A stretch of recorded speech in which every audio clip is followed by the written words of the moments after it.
Tremendamente. Así que les va a animar mucho, sobre todo a muchas mujeres. Se las recomiendo. Quería rápidamente compartirles, recibimos, como decía el pastor César, las cartas de todos nuestros misioneros que ustedes sostienen. Entonces tenemos los misioneros, ¿verdad?, en Argentina, tenemos en Colombia, 2 iglesias en Colombia, en Costa Rica, nuestro hermano Francisco Pizarro, en Denver, Colorado, Francisco y Sandrita Méndez, en Jerusalén, Sarita, con 5 niños, 2 de ellos que estamos manteniendo nosotros, niños especiales. Y en Italia tenemos a Marcelo y a Simona Rodríguez en Nápoles. Marcelo ha venido aquí a compartir con ustedes, él canta precioso, es un buen pastor. Y me decía Marcelo que ya se inició en Italia la persecución contra los cristianos, que el Vaticano ha levantado una persecución tremenda contra los cristianos, los están sacando de sus iglesias, ellos están buscando otro lugar porque ya los comenzaron a agredir violenta y físicamente. Entonces oremos por nuestro hermano Marcelo y Simón en Italia. Hay cosas que no salen en el periódico, ¿verdad?, que están ocultos, pero es increíble la persecución que existe ya en contra de los cristianos, a pesar de que podamos escuchar otras cosas por otros lados. Y también les quiero recordar el desayuno que tenemos el 17 de junio. Me informan que ya quedan pocos boletos. Este 17 de junio en el World Trade Center, junto a las torres de satélite, tenemos el desayuno titulado La Guerra Espiritual en los Tiempos Finales. Va a estar tremenda esta conferencia, trae invitados porque es ese propósito de que podamos nosotros tener y continuar con esta serie de conferencias fuera de la iglesia. Porque aquí es un campo de entrenamiento para ustedes, pero las almas hay que ganarlas fuera de la iglesia. El evangelismo es fuera de la iglesia. Y por eso tenemos ya casi 35 años haciendo 3-4 veces al año estas conferencias en diferentes hoteles, y ahora nos toca aquí el World Trade Center en esta área del norte de la Ciudad de México. Los que traigan su Biblia en esta tarde la pueden abrir en el libro de los Jueces, capítulo 6.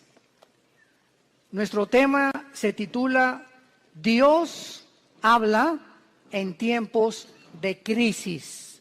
Dios habla en tiempos de crisis.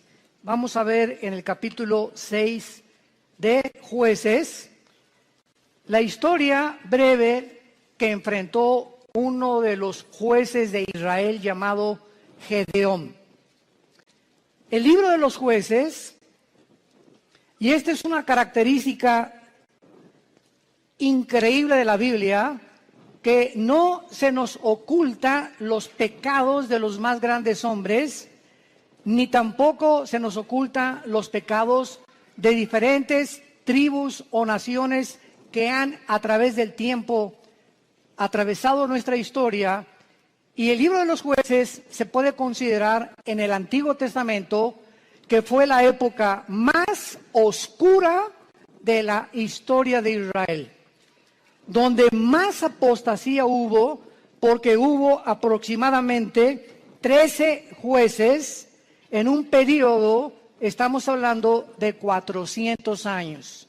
O sea, el libro de los Jueces cubre un periodo de 400 años. Cubre 7 apostasías, 7 esclavitudes bajo 7 naciones paganas y 7 liberaciones de Dios. Este libro es un libro que contiene, vuelvo a repetir, la historia de este pueblo de Dios que es Israel, donde continuamente estaban ellos alejándose de él. Y Dios iba y los recogía.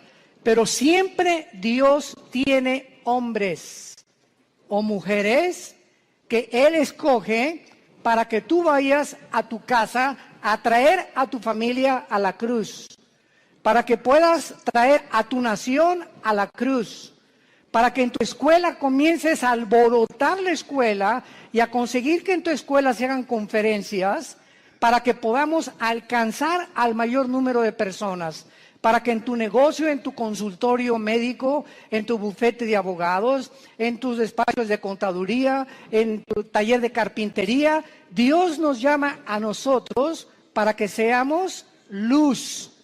Y mientras nosotros no estamos haciendo nada, los malos van a prosperar.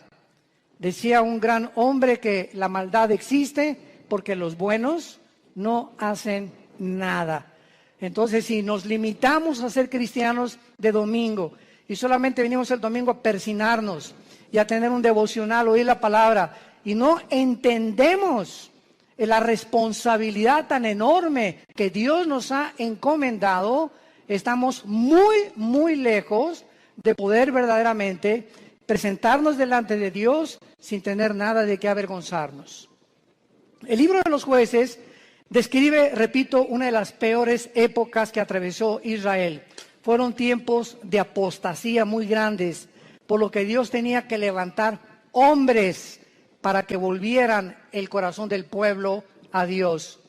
Estos jueces o estos líderes que en esta época Dios levantó, eran épocas de emergencia nacional y conducían al pueblo a la guerra, dirigiendo a la nación y ejerciendo las funciones de magistrados, de militares y de civiles al mismo tiempo. Porque en esta época, ¿verdad?, el sacerdocio estaba por los suelos y no había realmente un gobierno civil que se pudiera respetar. Esta es, en Jueces capítulo 6, la cuarta vez en el libro, la cuarta vez que Dios levanta una nueva generación que le fallaba a Dios. Y esta generación había sido cautivada por el mundo. Era una generación donde vivían, y vamos a comparar esta época, que por eso escogí este capítulo, con la crisis emocional, social, política, diplomática y emocional que estamos viviendo tú y yo en este siglo XXI al cual hemos entrado. Esta generación, ¿verdad?, dejaron de vivir separados para Dios y a desear el estilo de sus vidas mezclándose en las fiestas, en las diversiones, en todos los ritos paganos, con un cristianismo completamente diluido. El mensaje que se propagaba ya no era el mensaje del evangelio como ahora en nuestra época. Mi esposo y yo, que hemos estado viajando estos últimos meses, cada vez nos encontramos con todos los cristianos o iglesias a donde vamos, aquí, fuera de México, en Estados Unidos, buscando una iglesia que les dé alimento espiritual, que les dé una sana doctrina, que puedan realmente sentirse edificados con la palabra de Dios, y están buscando por todos lados por la forma tan diluida en la que el evangelio se ha propagado. Y al mismo tiempo vivimos una época de cinismo espiritual. Hace algunos días yo estaba en una conversación con una persona que conozco hace muchos años en Cristo. Bueno, este es solamente como un ejemplo de introducción al libro de los Jueces. Y esta persona yo la conozco ya hace muchos años. Es más, él vino y se convirtió bajo nuestro ministerio. Y entonces yo oí hace como algunos meses que él había abandonado a su esposa y había abandonado a sus hijas. Y se había ido, pues, desde luego con un amante, ¿verdad? Con otra muchacha, su secretaria, o no sé, no importa quién haya sido. Entonces me encuentro yo a esta persona y comienzo a decirle, oye, ¿qué fue lo que sucedió? ¿Verdad? Que estoy en mi corazón partido a la mitad por lo que tú has hecho. ¿Y saben ustedes lo que me contestó esta persona que tenía aproximadamente o tiene casi 15 o 20 años en Cristo? Bueno, pero ya nos perdonó Dios. Le digo, bueno, ¿te perdonó a ti? No, es que mi esposa pues ya también anda buscando otro. Pues claro, le dije, no se va a quedar a vestir santos. Si tú te vas con la amante y te casas con la otra, tu esposa no se va a quedar a esperarte toda la vida. Entonces no vengas con ese cinismo y decirle, pues ella arregló su vida, ya nos perdonamos los dos y ya me perdonó Dios. Inmediatamente lo que yo detecté fue lo siguiente, que hay cantidad de personas que se llaman cristianas y que piensan de la misma forma, total que Dios me va a perdonar y me puedo divorciar y ya que me case con otro y forme otro hogar, entonces ya Dios me puede perdonar y comienzo nuevo. Porque él me dijo, bueno, ¿y ahora qué sigue? Le dije, lo que seguía era lo siguiente: si tú abandonas a tu esposa por adulterio y por otra mujer, tú te arrepientes de tus pecados y esperas que tu esposa te perdone y te esperas antes de casarte a que se case ella primera para que tú quedas libre. Esa es la forma en la que la Biblia nos traza el divorcio, el adulterio. Para Dios es algo gravísimo el divorcio, gravísimo.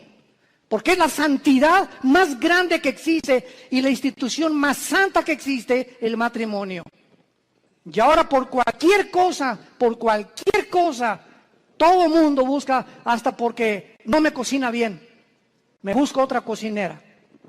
Es increíble la ligereza en la que la sociedad se encuentra actualmente.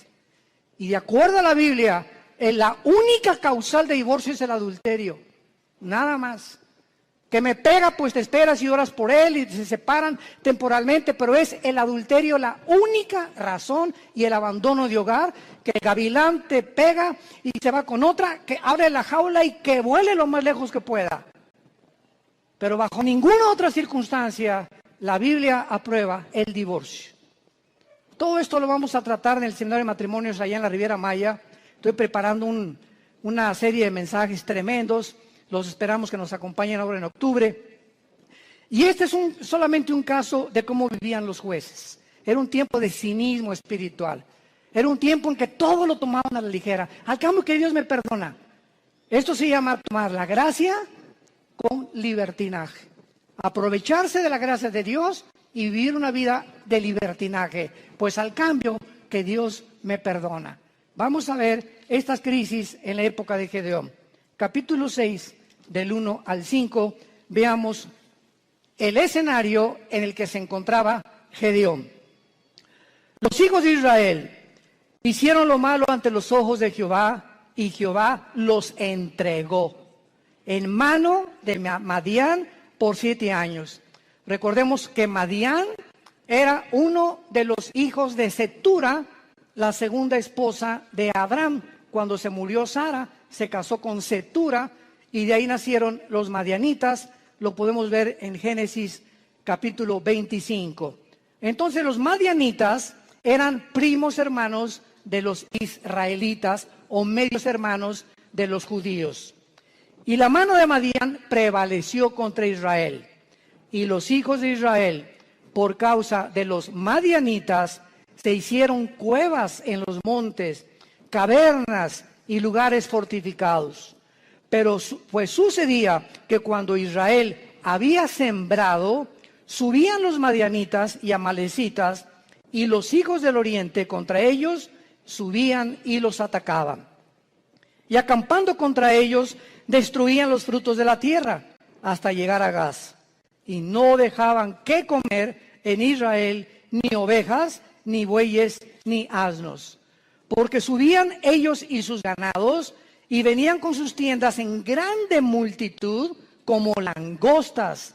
Ellos y sus camellos eran innumerables, así venían a la tierra para devastarla. No cabe duda que podemos nosotros, con esta introducción, poder comparar la época en la que nosotros estamos viviendo y el paralelo tan grande que existía en los tiempos de Gedeón y nuestro tiempo actual. Vemos en estos primeros 5 versículos la primera clase de crisis.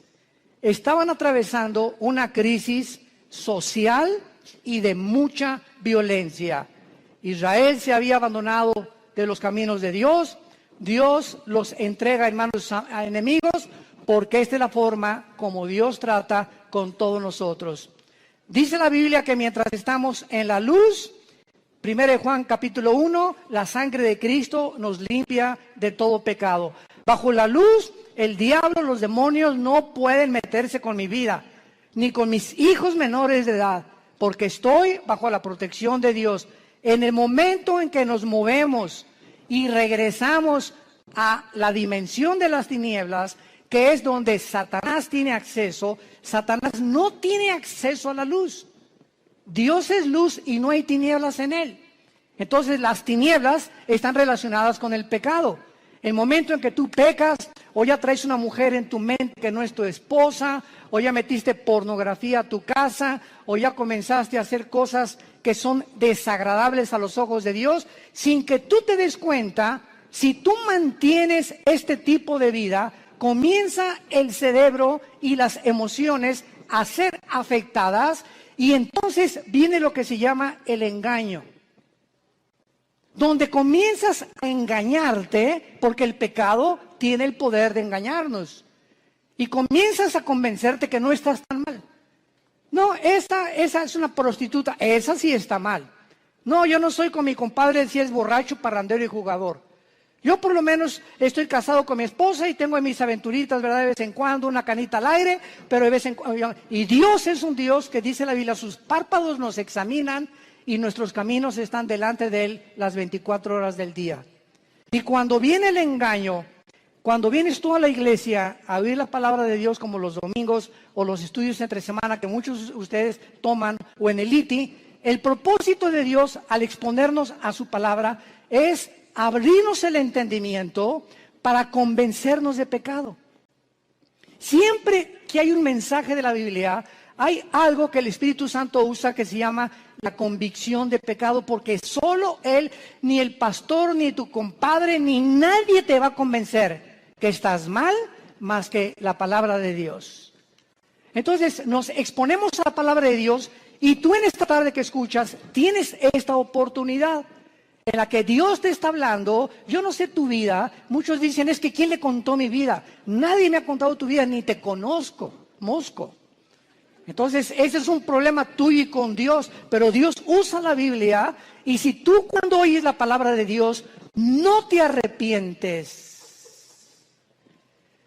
y sales por esa puerta igual que como entraste, viene lo que se llama la dureza del corazón, que se usa con la palabra porosis en el griego, que es cuando un carpintero o una persona que usa instrumentos de martillos y de cinceles está golpeando y golpeando hasta que te salen callos en las manos. Esto es un fenómeno muy interesante.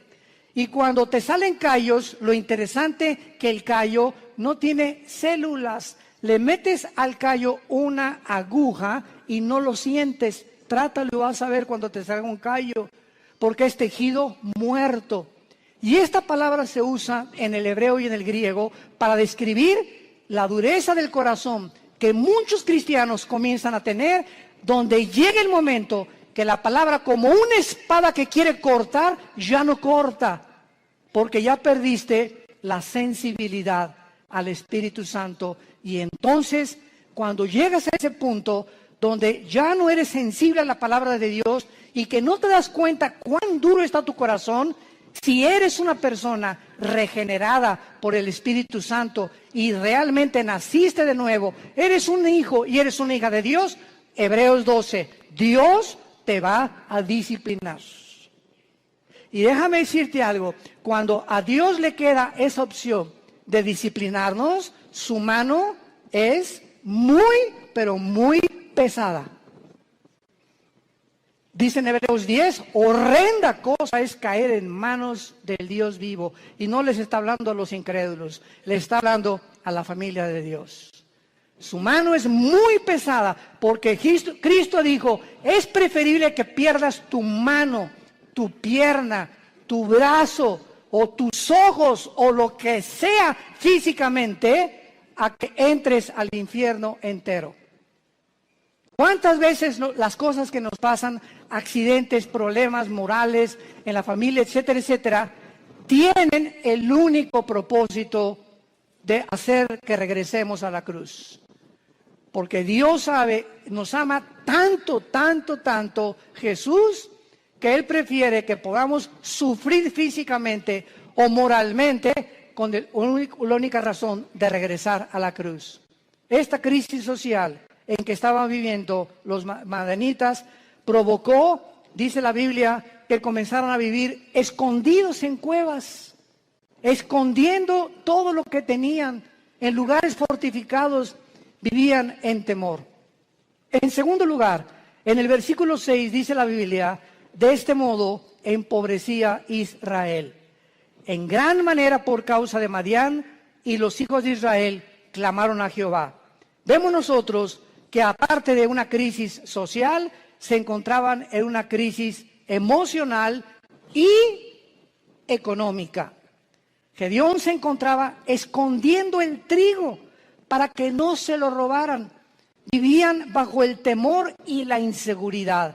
Dice el versículo 11, vino el ángel de Jehová, se sentó debajo de la encina que está en Ofra, la cual era de Joás, abiserita, y su hijo Gedeón estaba sacudiendo el trigo en el lagar para esconderlo de los madianitas. Y en tercer lugar, no solamente vivían una crisis social y de violencia, una crisis económica y emocional, sino que la peor de todas era la crisis moral y espiritual en que se encontraban. Versículos 12 y 13.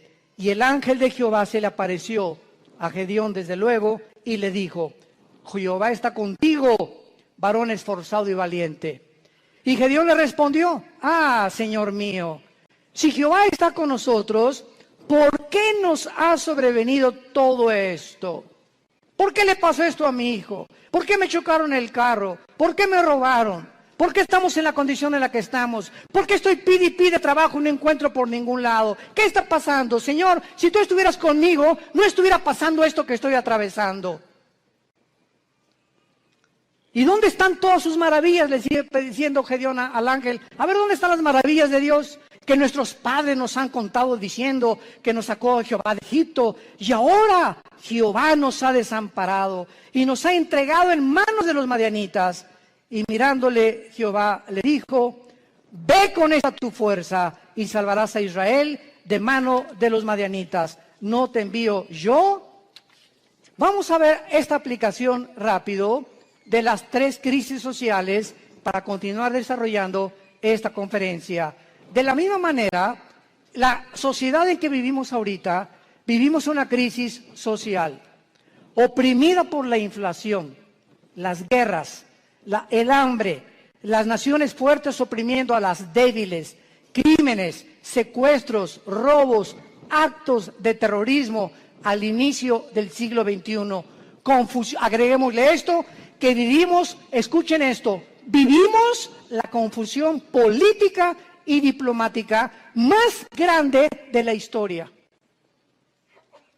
Vivimos la confusión política más grande y diplomática de la historia. Podríamos decirle nosotros que nacimos después de la Segunda Guerra Mundial, que desde la Segunda Guerra Mundial, que Estados Unidos se levantó como la supremacía política, económica y militar del mundo, seguido por la Unión Soviética o las repúblicas socialistas soviéticas, hasta el siglo XXI hemos entrado a un punto donde ya entre las mismas naciones, a pesar de la grande tecnología y los avances científicos que tenemos, nos encontramos tan confundidos políticamente, donde ya los gobiernos del mundo ya no saben qué sistema de gobierno utilizar, si socialismo, si comunismo o socialismo y comunismo mezclarlo, si democracia, si monarquía, porque los sistemas que se han probado hasta el siglo XXI, las mismas democracias han fracasado.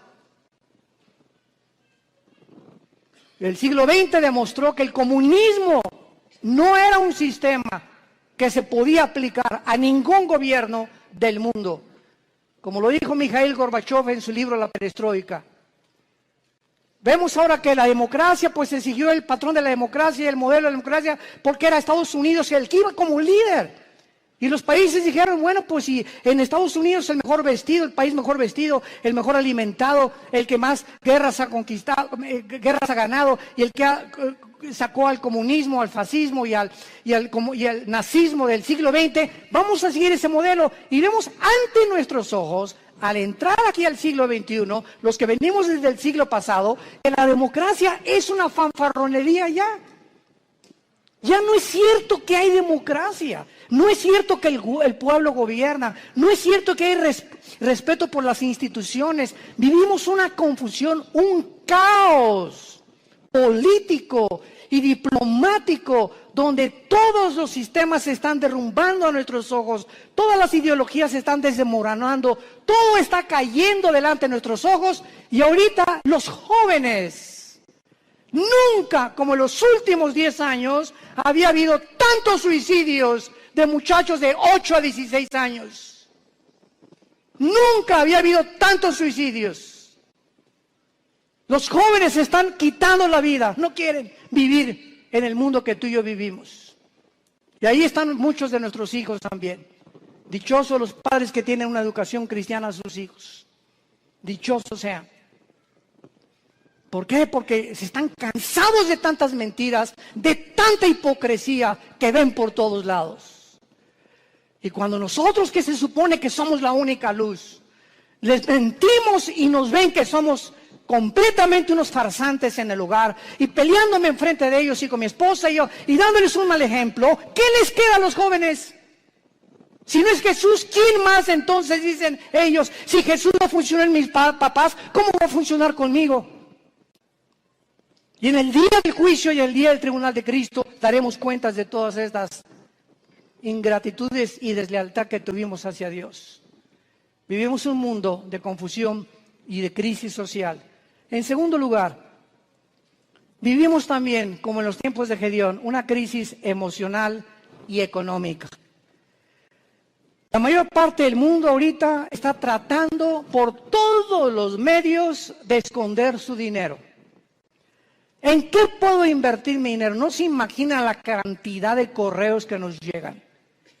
Oiga, ¿qué me recomienda, pastor? ¿Comprar euros o en el dólar o en Wall Street o comprar bienes y raíces? Dicen que el dólar va a seguir cayendo, que viene un caos económico en Estados Unidos que va a hundir el peso aún más todavía, etcétera, etcétera.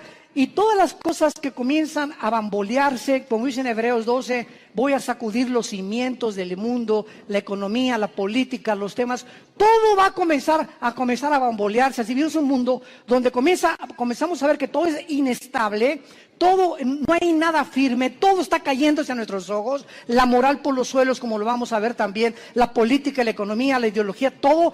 ¿Qué entonces hacemos los cristianos?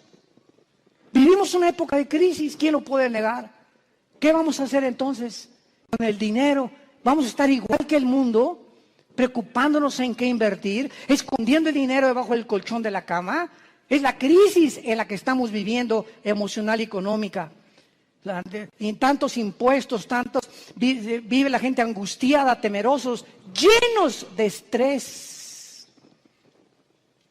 La clínica Mayo en Rochester, una de las clínicas más prestigiadas en medicina, el Hospital Hopkins en Inglaterra, de Estados Unidos, de las instituciones más prestigiadas en medicina, llegaron a un acuerdo el año pasado, que la causa número 1 de problemas físicos en el ser humano actualmente y emocionales tienen una sola raíz. Ya no son ataques al corazón, todo es consecuencias. El problema y el peligro más grande que está asumiendo al mundo ahorita, robándole la salud, se llama el estrés. El estrés. Aún mismo el estrés te hace subir el nivel de tu colesterol y de tus triglicéridos. Así que si tú eres una persona que fuiste al médico y tienes más de 200 de colesterol arriba, o tu glucosa pasa de los 100 puntos, etcétera, etcétera, y tú dices, bueno, voy a entrar a una dieta, y crees que con la dieta se va a mejorar, claro que te va a ayudar, pero si no va acompañado con la paz en tu vida, y tú puedes estar comiendo todos los días lechuga y convertirte en el bunny bugs, en el conejo. No importa lo que puedas hacer, si tu vida no tiene paz y no tiene equilibrio y no tiene una estabilidad emocional, no importa lo que hagas, porque emocionalmente lo que descompone el organismo es el cerebro y la falta de paz. El estrés es un estado de angustia, de incertidumbre, que estás así, de enojo, de ira, de desconfianza en el mundo, andas como león enjaulado y se te atraviesa en el tráfico y quieres sacar la pistola y le recuerdas a la mamá y hasta a la abuelita le recuerdas cuando se atraviesan en el tráfico. Y llegas a la casa y estás igual. Entonces, tú no vas a llegar a los 40, 50, 60 años de edad como una persona normal.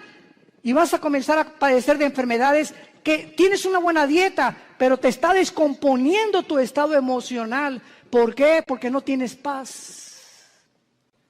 Y hace 2000 años, Jesucristo nos dio la medicina para el estrés. Mateo capítulo 6, versículo 25 en adelante. Por nada estén afanosos. La vida es más que el alimento y el cuerpo más que el vestido. Miren ustedes a las aves de los cielos. Aunque tú en tu cerebro no lo puedas captar ni lo puedas dimensionar, los pajaritos, cada pajarito de cada campo, de cada bosque en el mundo, cada pajarito depende de mi Padre. Y Dios les puso a los pajaritos un chip para que nunca veas a un pajarito sembrar, para que nunca veas a un pajarito cosechar, y para que jamás vayas a encontrar que ningún pajarito nunca guardan su comida. No la almacenan en Banamex ni en Bancomer. Y sin embargo, vale $1 cada pajarito, $2. Y si mi Padre los alimenta, ¿cuánto más ustedes, que di mi vida en una cruz, que resucité de los muertos, que cambié la historia, que me aparecía más de 500 personas en los primeros meses y años de mi vida, y que vivo en el corazón de muchos de ustedes? ¿Cómo es posible que hayas llegado a ese punto donde dudes que te voy a dejar? Ahora que estábamos mi esposa y yo en Acapulco, no estábamos ni en la playa. Siempre que, igual cuando vamos a la Riviera Maya, ¿verdad? Lo que menos, ni a la alberca nos da tiempo de meternos, porque vamos a ministrar a la gente. Y estábamos en Acapulco y tuvimos el desayuno, 600 personas. Fue una vez, como no se imaginan qué bendición fue. Nuestra iglesia en Acapulco está creciendo tremendamente. Bueno, en la consejería llegó una muchacha este fin de semana pasado y nos dice a mi esposa y a mí, de 18 años, ay, el pastor, ¿qué te pasa, nena? Pues no tengo trabajo. Nena, ¿tienes papá? Sí, y mamá también. ¿Cama para dormir? Sí. ¿Y comida? Sí. Entonces, ¿y eres cristiana? Sí. Entonces, ¿por qué estás en esta condición? Dale gracias a Dios y dile, Padre, gracias por mi papá, tengo cama, tengo alimento, tengo que vestirme, me están pagando la escuela y te preocupas porque no tienes trabajo y llegas a un estado de estrés en el que casi te estás desmoronando enfrente de nosotros. Le dije, eres una incrédula. Tú no puedes agradar a Dios de esta manera. El día que tú le des gracias a Dios por lo que tienes y no te fijes en lo que no tienes, Dios te va a dar el trabajo. Fíjense ustedes cómo somos, ¿verdad? ¿Cómo somos nosotros? ¿Cuántos refugiados salen ahorita de Siria? 6 millones. Velos en los periódicos, velos en los videos, con una maleta, con 3 cambios de ropa o 2 a lo mucho, con 3 o 4 chamaquitos detrás de ellos, sin saber qué país les va a abrir la puerta, sin saber si mañana van a dormir en la tierra, en un camión, si los van a matar. Y nos estamos quejando nosotros. Nos estamos quejando nosotros. ¿Será posible que seamos tan malagradecidos?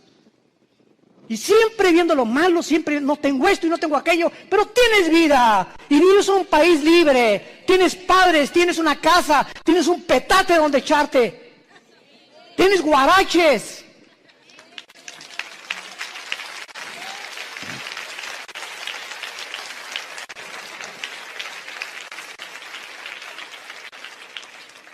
Vivimos una crisis moral y una crisis espiritual, no cabe duda.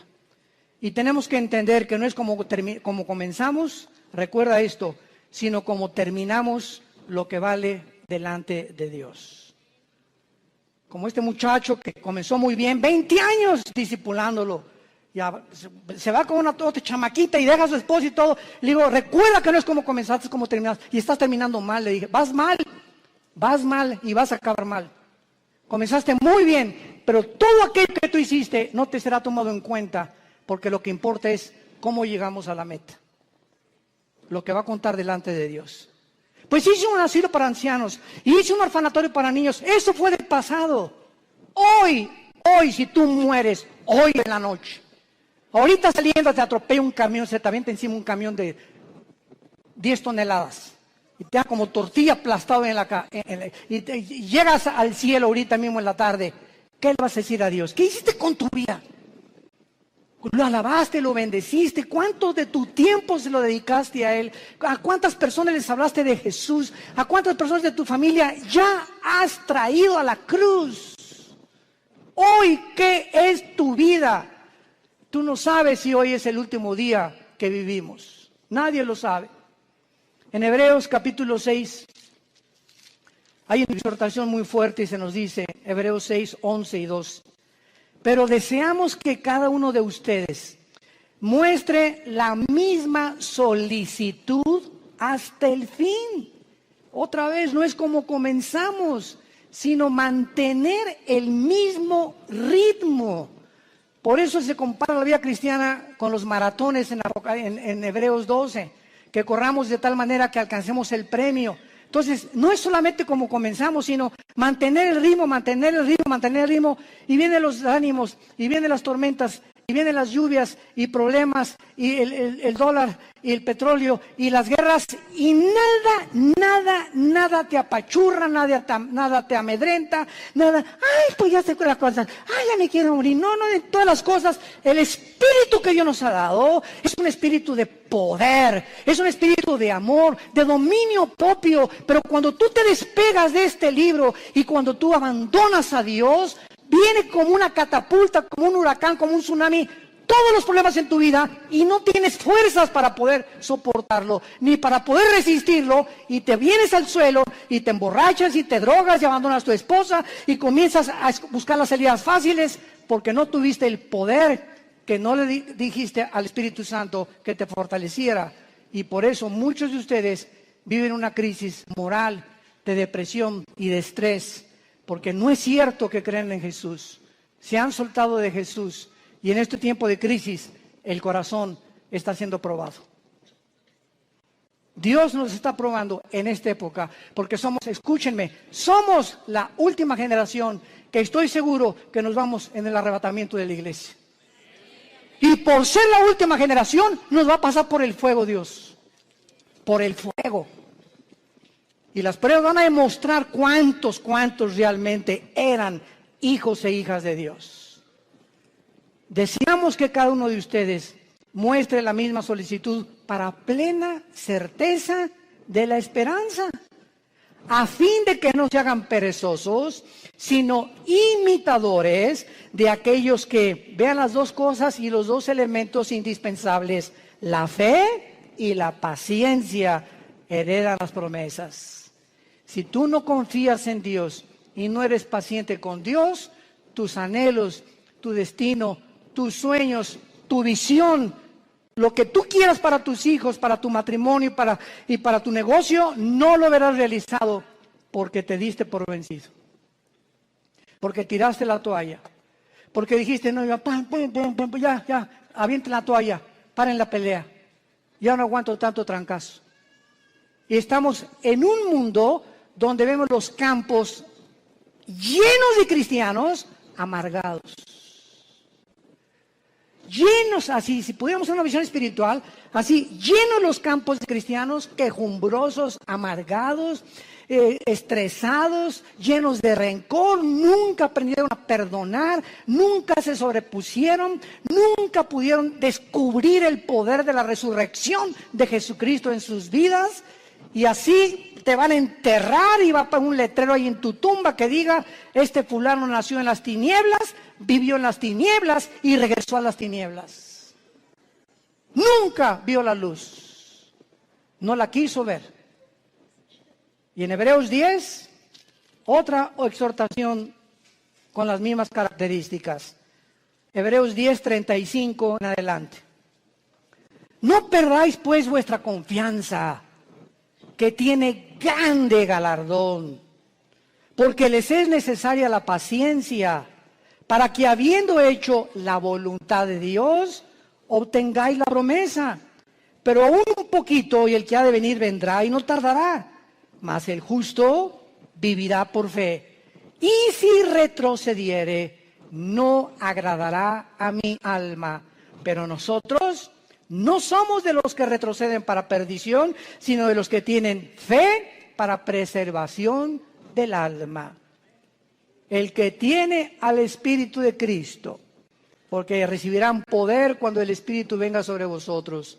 El que realmente ha nacido de nuevo, el que ha sido regenerado en su naturaleza y se le ha impartido la naturaleza divina dentro de su alma, esa persona puede caer y puede decir con Pablo, estamos en problemas, pero no desesperados.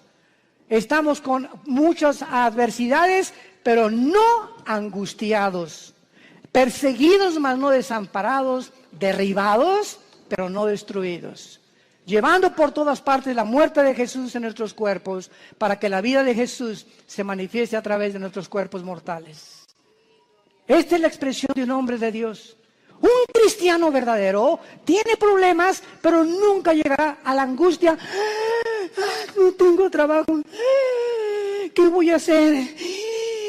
Nunca llegarás a ese punto de sentirte arrinconado donde no ves ninguna ventana, el mundo se te cerró, todo es tinieblas, porque no puedes ver a través de esas tinieblas, simplemente porque no quieres verla, porque no es cierto que crees en el poder de la resurrección del Hijo de Dios.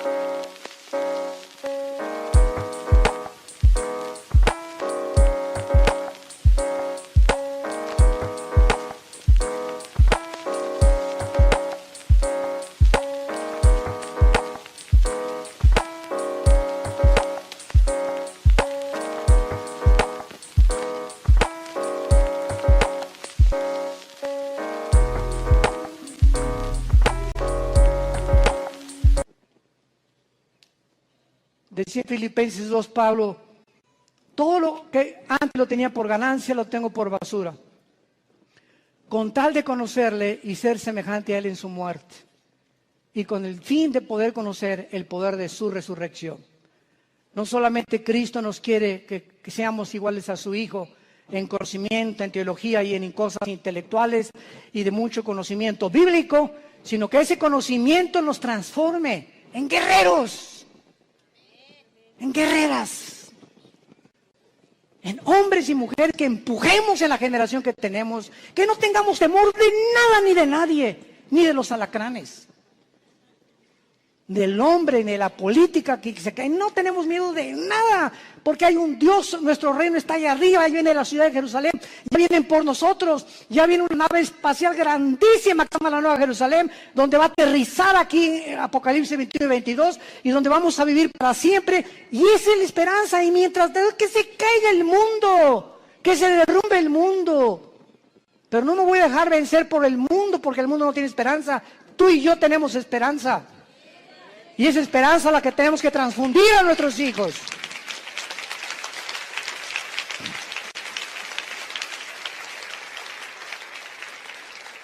No caigamos en lo que al principio Gedeón estaba cayendo. Si Dios existe, ¿por qué me está sucediendo esto? ¿Por qué Dios no me sale de mis problemas? ¿Por qué me permitió Dios que me casara con esta persona? ¿Por qué Dios me ha abandonado?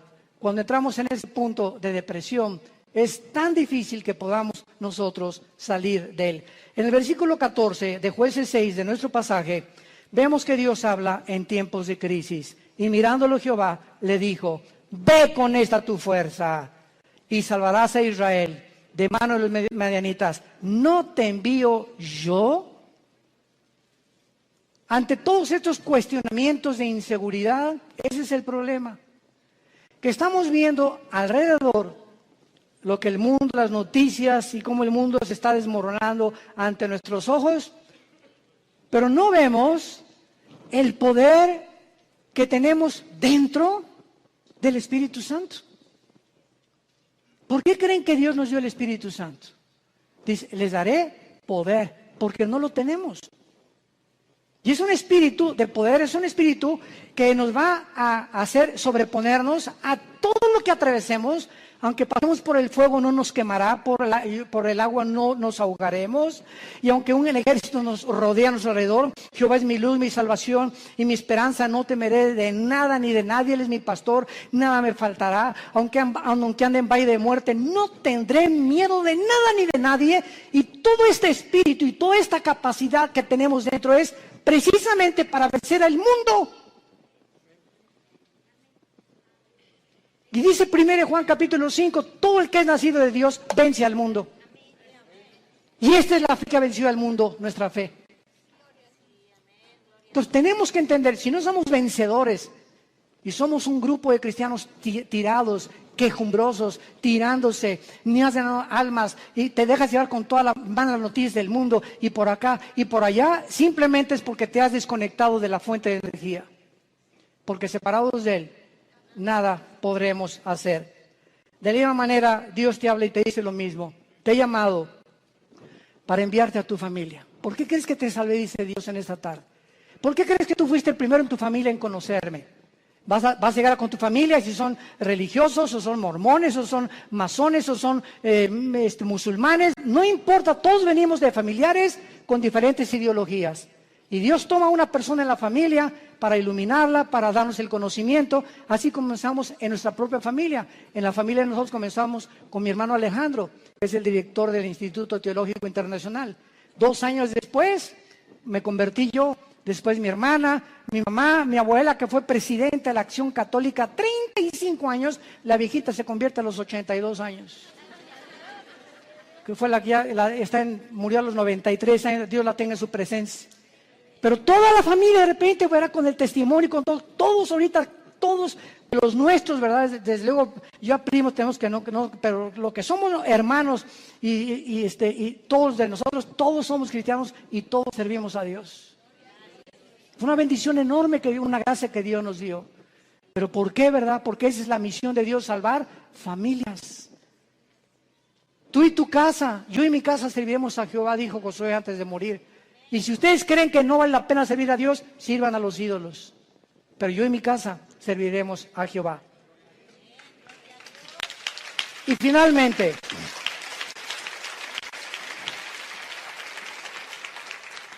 Gedeón le responde a Dios, versículo 15 y 16.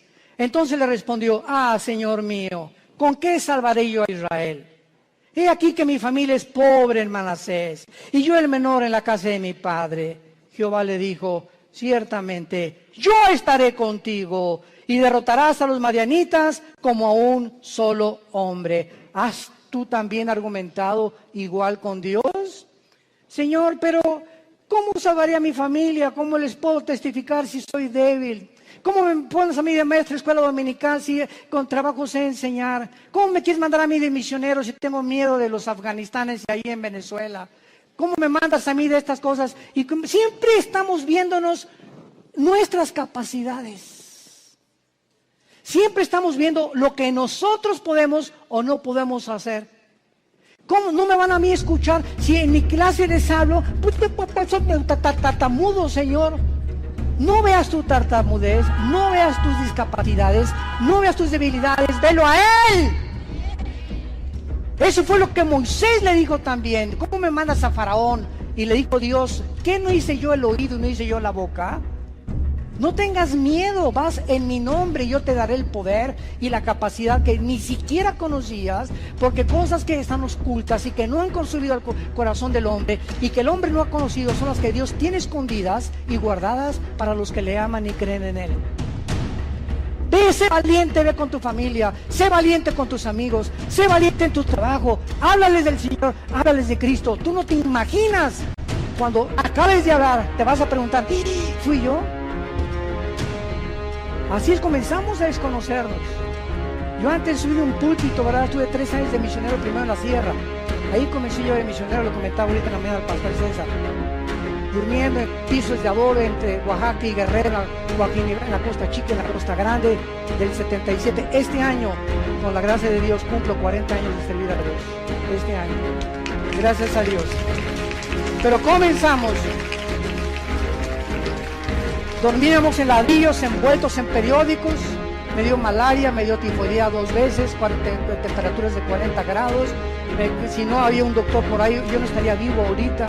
Y en esos 3 años yo entiendo ahora que es la forma en la que Dios me quería forjar para que ya entrara yo al ministerio en el 79 con el grupo de Luis Palau, y en el 81 formamos un día no para México, ya comenzamos las iglesias en los 80s, pero ha sido unas etapas, un proceso de quebrantamientos, de humillaciones, de pobrezas. No teníamos ni para comer, comíamos lo que arrancábamos de los árboles, lo que yo pescaba ahí en Acapulco. Era una crisis tremenda, y todo ese tiempo fue un tiempo de prueba, de quebrantamiento delante de Dios. Pero eso es una cosa, cuando uno pasa eso, uno pierde el miedo, el temor a ser pobre. Porque si ya pasaste por eso, ¿verdad? Hay aquellos de los pirulis, pero cuando uno fue pobre, y pobre, pero pobre, que duermes en un piso de adobe, y no tienes ni siquiera un cojín donde poder dormirte, ya no le tienes miedo a la vida. Le pierdes el miedo a la vida. Porque sabes que sobre cualquier cosa lo peor que te pueda pasar es eso, y más de allá, la muerte. Y para nosotros es ganancia. Y finalmente, Gedeón, una vez que él comienza a adquirir conciencia de que no es él y que es Dios el que le ha llamado, vemos nosotros que Gedeón, en el versículo 18, lo primero que hace es, le dice al ángel de Jehová, que era Cristo desde luego, ven a mi casa y te voy a poner ofrenda. Y él respondió, esperaré que vuelvas. Entrando Gedeón preparó un cabrito y panes, etcétera, etcétera. Entonces el ángel de Dios, ya que tenía toda la ofrenda, le dijo, toma la carne y los panes sin levadura, ponlo sobre esta peña y vierte el caldo. Y él lo hizo así. Y extendiendo el ángel de Jehová el báculo que tenía en su mano, tocó con la punta la carne y los panes sin levadura, y subió fuego de la peña, el cual consumió la carne y los panes sin levadura.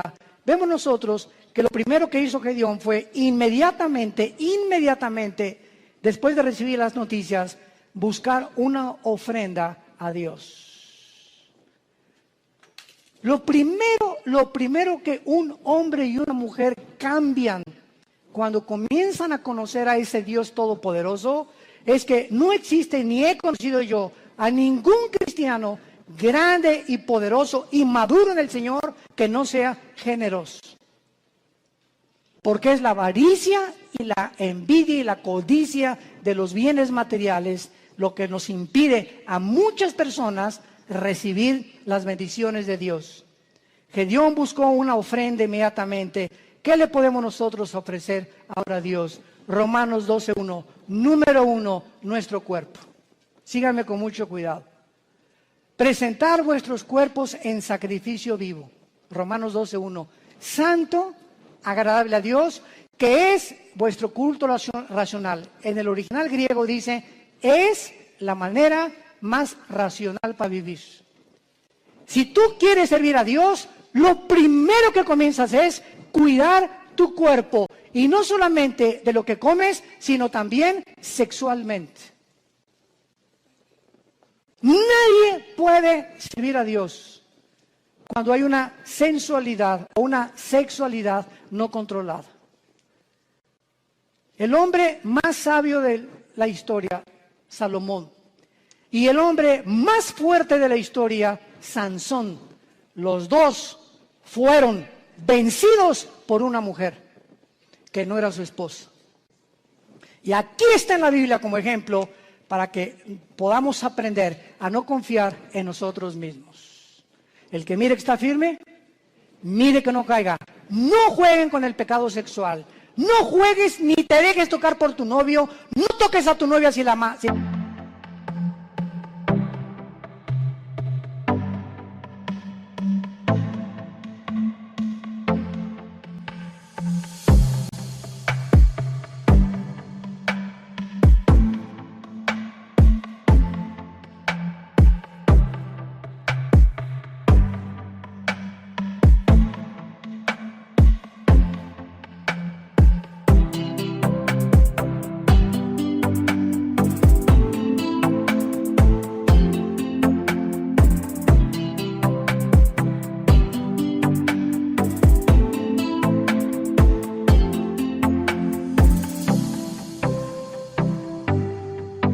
si la quieres. ¿Por qué? Porque eso es santo delante de Dios. No salten a privilegios, jóvenes que me escuchan, que no les corresponden. Espérate hasta el matrimonio.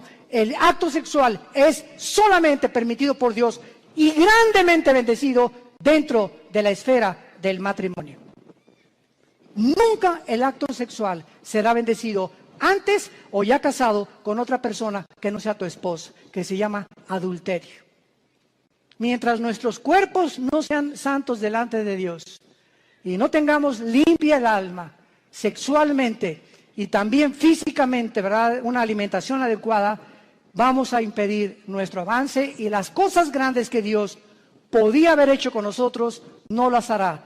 Dios busca hombres y mujeres santos en toda su manera de vivir, para ser usados como instrumentos a un Dios que es santo. Dice en 2 de Timoteo, Pablo, en una casa hay trastos sucios, en tu casa tienes en el fregadero vasos sucios y tienes en la vitrina vasos limpios. Si llegan invitados, ¿qué vasos usas? Los limpios. Y así en el servicio a Dios hay cristianos sucios que están en el fregadero ahorita. Ahí están, Dios está queriendo lavarlos y no los usa Dios. Y quieres que te use Dios, pero no te puede usar porque no estás limpio, entiéndelo. Entonces, si hay algo que Dios quiere usar ahorita y no aprovechamos esa oportunidad, va a buscar a vasos limpios Dios, porque Él es un Dios santo. No nos perdamos esta oportunidad de servir a Dios por nuestra falta de limpieza y de santidad, porque estamos viviendo ante un Dios santo.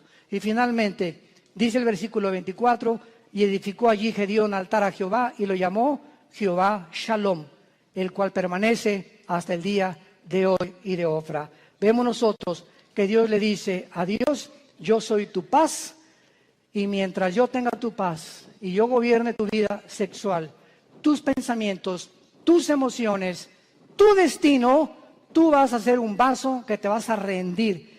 Y nunca nadie ha podido imaginarse lo que Dios puede hacer con un hombre y con una mujer enteramente rendidos bajo su poder.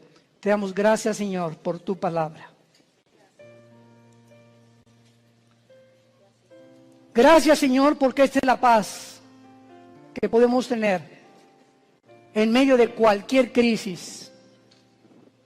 No importa la crisis que atravesemos, si no tenemos paz, seremos arrastrados con el mundo que nos rodea. Es de la paz que tú necesitas también, y entonces vas a entender que Dios te dice, no temas, yo estoy contigo. Yo soy tu Dios que te esfuerzo, sé valiente. Nunca te dejaré, nunca te abandonaré. Vas a entender que Él es suficiente. No necesitamos nada ni nadie más que a Él. Su poder con el que hizo el universo nos levantará, nos fortalecerá siempre. Que te pide que le entregues tu vida completamente en sacrificio santo, agradable a Dios, y que necesitas hacer la paz con Él en esta tarde si no la tienes. Dice el libro de Job 22:21, amístate ahora con Él y por ello te vendrá la paz. Haz a Jesús tu amigo y vas a conocer una paz que sobrepasa el entendimiento, que guardará tus pensamientos y tu corazón en medio de cualquier crisis que atravesemos, porque Él es Jehová Shalom, el Señor nuestra paz. En el nombre de Jesús. Amén. En esta tarde, César, vamos a hacer el llamado, hacer el llamado ahorita para muchos de ustedes que no han recibido a Cristo, pero les pido que se pongan de pie para que recibamos esta bendición pastoral antes de que se vayan a sus hogares. Con todo tu corazón, con todas tus fuerzas, con toda tu mente, recibe esta bendición. Dios bendiga tu vida. Oh Dios, dile en tu corazón, sí, Señor. Dios bendiga tu matrimonio. Dios bendiga a tus hijos. Dios bendiga a tus padres, a tus hermanos, tus animales domésticos. Dios bendiga tu trabajo, tu entrada y tu salida. Dios ponga sobre ti su paz, que guarde tus pensamientos y tu corazón. Que seas lleno de todo conocimiento y sabiduría que viene de lo alto. Y el Dios de esperanza, que te llene de todo gozo y de paz en el creer, para que abundes en esperanza por el poder del Espíritu Santo. Les bendecimos en el nombre que es sobre todo nombre, en el nombre de aquel que mora dentro de nosotros, que vive dentro de nosotros y que nos dice: estoy contigo todos los días de tu vida hasta el fin del mundo. Sé fiel hasta la muerte y recibirás la corona de la vida. Amén. Que Dios los bendiga.